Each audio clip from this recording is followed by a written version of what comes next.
महाराष्ट्र में एक बार फिर सत्ता का समीकरण गड़बड़ाने लगा है। रेत का सियासी महल दरकने लगा है। दरअसल एकनाथ शिंदे ग्रुप और फडणवीस ग्रुप के बीच काफी दिनों से चल रहा कोल्ड वार अब असल जंग का रूप ले चुका है। तलवारें दोनों तरफ से निकल चुकी हैं। दोनों तरफ के योद्धा एक दूसरे पर हमलावर हैं। देखने वाली बात यह होगी कि इस जंग में एकनाथ शिंदे कितने देर तक अपनी सीएम का सिंहासन बचा के रख पाएंगे। एकनाथ शिंदे और फडणवीस के बीच चल रहा विवाद उस समय जंग का रूप ले लिया जब मंगलवार 13 जून को मुंबई के ज्यादातर अखबारों में एकनाथ शिंदे की शिवसेना की तरफ से एक विज्ञापन प्रकाशित किया गया और इस विज्ञापन का टाइटल दिया गया भारत के लिए मोदी, महाराष्ट्र के लिए शिंदे। विज्ञापन में एक सर्वे का हवाला देते हुए एकनाथ शिंदे की पार्टी द्वारा यह दावा किया गया कि राज्य के 26% से ज्यादा लोग एकनाथ शिंदे को सीएम देखना चाहते हैं, जबकि मात्र 23% लोग देवेंद्र फडणवीस को अगला सीएम बनते देखना चाहते हैं। पूरे पन्ने के इस विज्ञापन में सिर्फ प्रधानमंत्री नरेंद्र मोदी और शिंदे की तस्वीर थी, लेकिन फडणवीस या शिवसेना के संस्थापक बाल ठाकरे की तस्वीर गायब थी। विज्ञापन सामने आने के बाद से दोनों सत्तारूढ़ सहयोगियों के बीच बेचैनी और तकरार बढ़ गई है। दोनों तरफ से जुबानी हमले जारी है।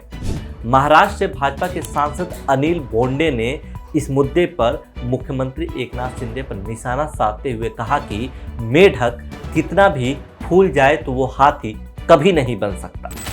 इसके बाद शिवसेना के एक विधायक ने भी जवाबी हमला करते हुए कहा कि भाजपा के पूर्व के मंत्रियों को उनकी पार्टी के 50 टाइगर्स की वजह से ही कैबिनेट में जगह मिल सकी है।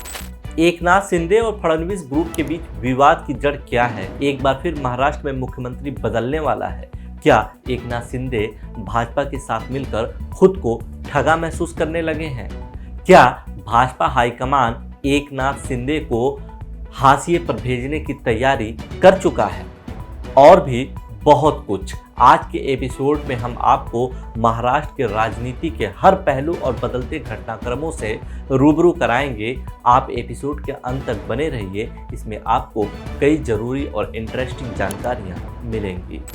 महाराष्ट्र में 2019 में हुए चुनाव में भाजपा ने एक नारा दिया था, केंद्र में नरेंद्र, महाराष्ट्र में देवेंद्र। ये वो दौर था जब शिवसेना और भाजपा ने लोकसभा और विधानसभा का चुनाव साथ मिलकर लड़ा। जब चुनाव के नतीजे आए तो भाजपा सबसे बड़ी पार्टी बनकर उभरी, दूसरे नंबर पर थी शिवसेना। विवाद तब शुरू हुआ जब भाजपा ने देवेंद्र फडणवीस को मुख्यमंत्री बनाने की तैयारी शुरू कर दी। शिवसेना उद्धव ठाकरे को मुख्यमंत्री बनाना चाहता था। इसी कड़ी में भाजपा ने जल्दबाजी दिखाते हुए फडणवीस को 2.5 दिन का मुख्यमंत्री बना दिया, लेकिन शिवसेना कांग्रेस और एनसीपी में जाकर मिल गई और उद्धव ठाकरे महाराष्ट्र के मुख्यमंत्री बने। सब कुछ ठीक ठाक चलता रहा, लेकिन 21 जून 2022 को उस समय महाराष्ट्र की राजनीति में भूचाल आ गया जब शिवसेना के वरिष्ठ नेता और उद्धव ठाकरे के साथी एकनाथ शिंदे कई विधायकों को लेकर रातों रात गुजरात के शहर सूरत पहुंच गए। वहां से होते हुए वो असम के गुवाहाटी तक चले गए। इसी बीच उद्धव ठाकरे ने मुख्यमंत्री पद से इस्तीफा दे दिया और भाजपा के सहयोग से 30 जून 2022 को एक ऑटो चलाने वाले एकनाथ शिंदे महाराष्ट्र के मुख्यमंत्री बने।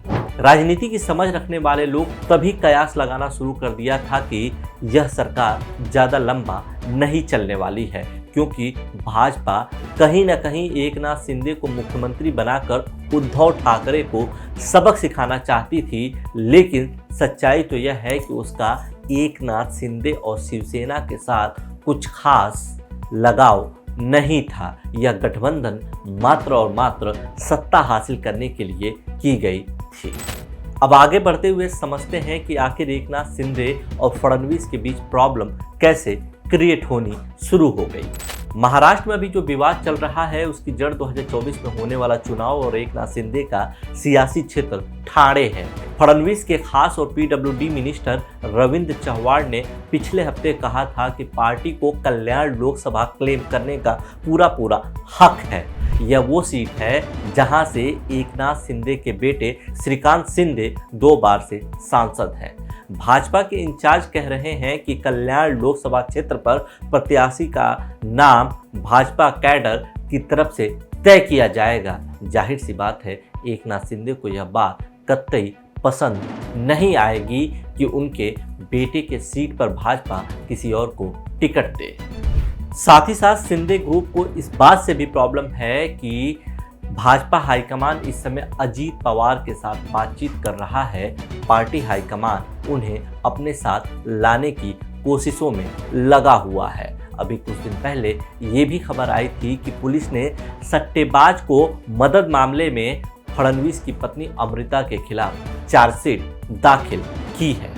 खैर, विवाद की जड़ में और भी बहुत से मुद्दे हैं, लेकिन इन सब के बीच एक बात कॉमन है और वो है एकनाथ शिंदे अपना मुख्यमंत्री पद बरकरार रखना चाहते हैं और देवेंद्र फडणवीस महाराष्ट्र की राजनीति में अपना महत्व और वर्चस्व बना के रखना चाहते हैं। सारे विवाद का केंद्र बिंदु यही है। देवेंद्र फडणवीस और एकनाथ शिंदे ने महाराष्ट्र में जो रेत का किला बनाया है वो कितने दिन टिका रहेगा यह तो नहीं मालूम, लेकिन सच्चाई तो यह है कि महाराष्ट्र में राजनीतिक तूफान उठने लगा है, किले की दीवारें दरकने लगी हैं। रेत का महल कितने दिन टिक पाएगा, आने वाले कुछ दिनों में यह पूरी तरह स्पष्ट हो जाएगा।